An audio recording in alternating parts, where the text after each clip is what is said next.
On my little video that I like to show off. So as small as we got here today. We have even drones that are even smaller than this. And we fly these anywhere and everywhere. We have approval to fly them in a number of campus buildings to race them, put them all together, tracks together. But a big part of our team is racing. So you guys have probably seen on TV these racing drones that fly through the air. We tell the FAA they go 99 miles an hour. Not a mile over. When they're indoors, the FAA doesn't care. So they go really fast. I think I heard of one getting up to 130 miles an hour. They actually had one of these, they built a whole aero shell on it and had it chase an F1 car, and it beat the F1 car because it was going so fast. And you don't have any, you're not trying to roll on the ground, you're a little bitty. The biggest thing that comes there is battery life.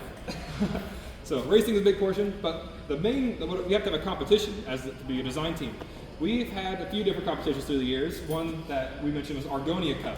So we worked with the rocket design team, and their competition for the Argonia Cup is get a golf ball from the rocket to a GPS point.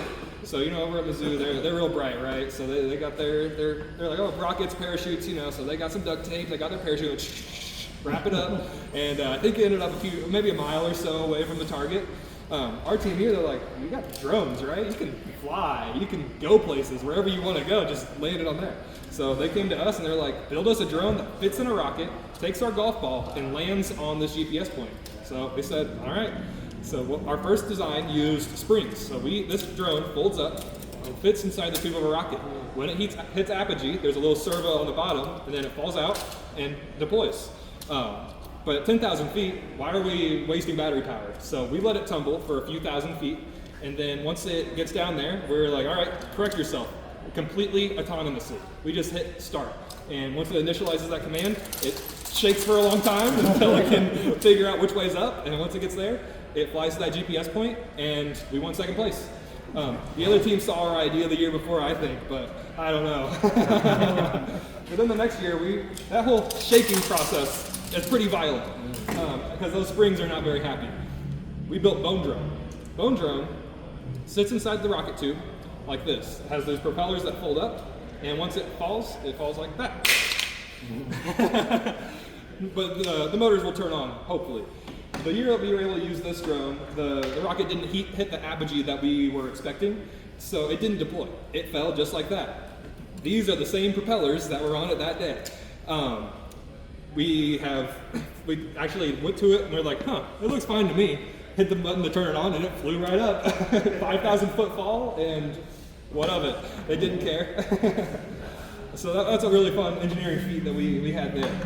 And then SUAS is our big competition. So when you think of Amazon, Walmart, the military, I don't know. There's a big market in autonomous payload delivery.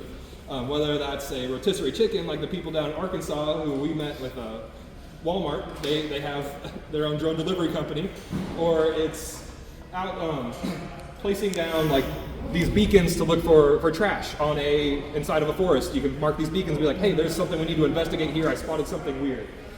We can drop it off on this drone. This drone runs completely autonomously. We set it at our competition field and we hit start. For this competition, you have to fly waypoints around an airport and then identify objects on the ground so it knows to okay, so I have this much area, my camera sees this much, I will go this far apart for each pass. And then once it takes that data, it will create a map with those objects on the map. So it identifies things like people, it can identify my tennis racket. It identifies my tennis racket, it even identifies the little tennis ball from 100 feet in the air. And once it takes that data, it'll go back and drop all these beacons on those objects. And then hopefully we'll win. But it's all done completely autonomously without any intervention. Our team's made up of computer science majors, aerospace, mechanical, electrical, all of that. And every year we try to build more and more from scratch. This year we built our own carbon fiber plates.